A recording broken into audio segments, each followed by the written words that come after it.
This is BS with Joe. News, culture, and crazy. One blunt conversation at a time. Our latest poll asked, what's doing the most harm in America? And the overwhelming answer was taxes. Yeah, and people aren't wrong. Taxes aren't just April 15th's headaches. They're the fuel that keeps the whole machine running. Tonight, we're walking through more than a century of history, from the panics of 1800s to Occupy Wall Street. Section grabs you, tell us in the comments. We'll build full episodes where you want us to. So, in the late 1800s, America was booming, railroads, steel, oil, but money was fragile. Every few decades, boom, another panic. 1873. Or 1873. 1873, 1893, banks fail. People lose everything. No Federal Reserve, no backstop, just chaos. And that chaos comes roaring back in 1907. The markets crash, banks topple, depositors line up demanding cash. No cavalry, no presidents, no Congress. Just J.P. Morgan. He locked the bankers in his mansion until they cut a deal. One guy with a cigar and a big checkbook, basically acting as if America's central bank. I'll buy this and I'll sell you that. Right, he was the monopoly man.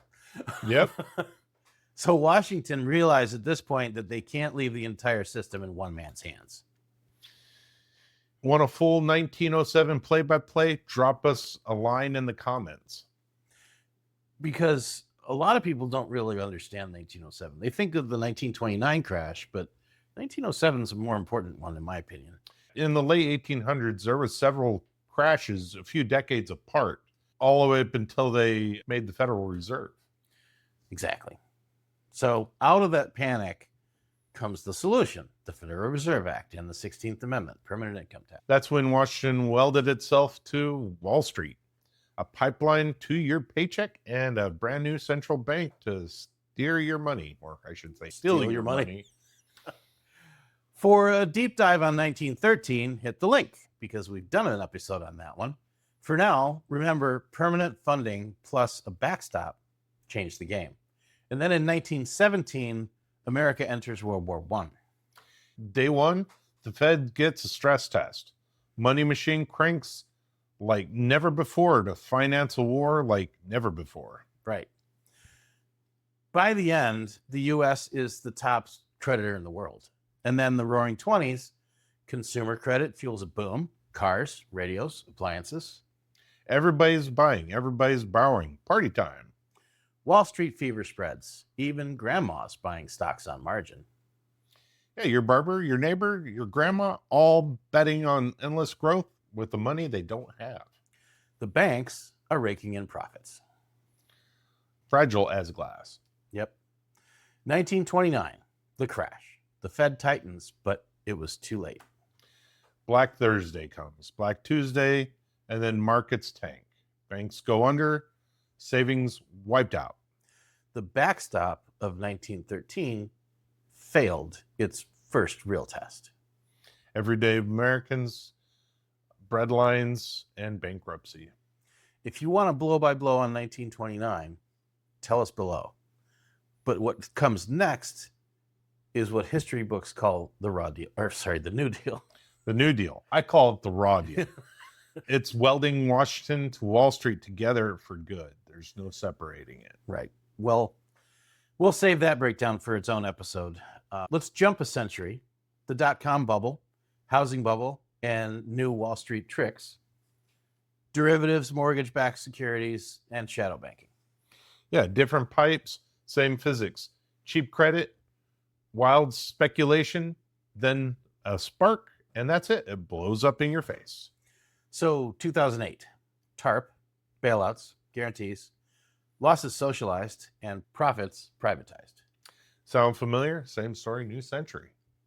Then Occupy Wall Street. They were onto something, but they missed the mark by a few feet.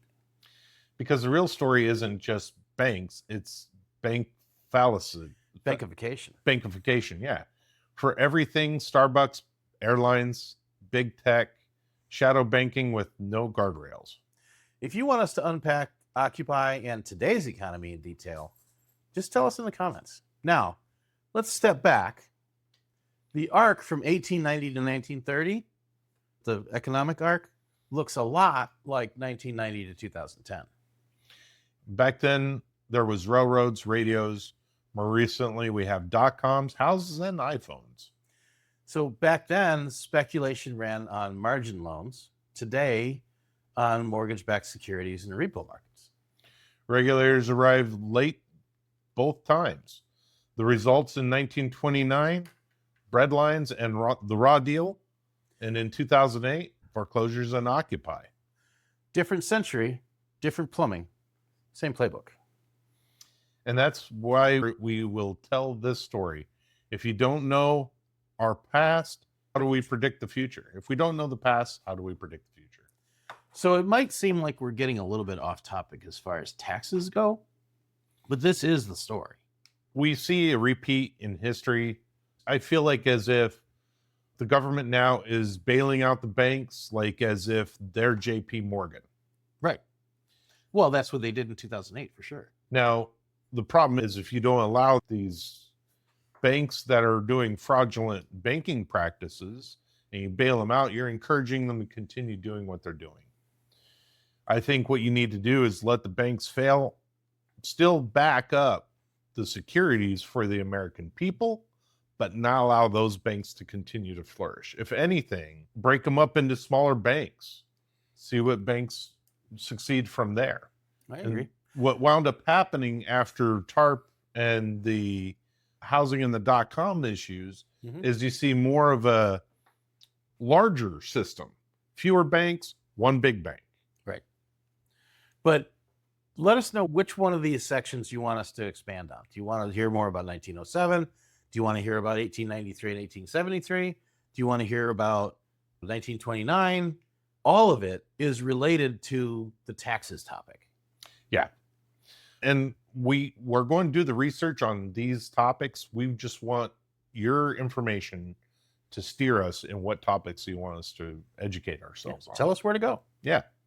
We'll dig deep and we'll uncover facts for you to consume. Yep. I see everything going to one big corporation, whereas if you have multiple smaller corporations, smaller companies, I think you get a little bit more of a competition between markets and you get growth from that. You're talking about the Federal Reserve? Not the Federal Reserve, the banks. The Federal Reserve provides... They are the central bank. They are the central bank. You're right. Because the central bank bailed out the banks that were lending without consequences, just like the Roaring Twenties. Right. That's where you see the correlation. But you didn't have the guardrails weren't fully in place in 1929. No, but we'll get into that if you want us to.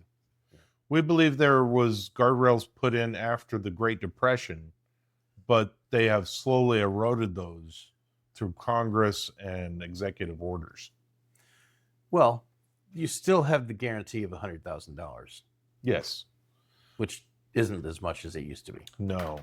And if you look at some of the securities that people are investing, like homes and other things, that doesn't even cover it. No, it doesn't.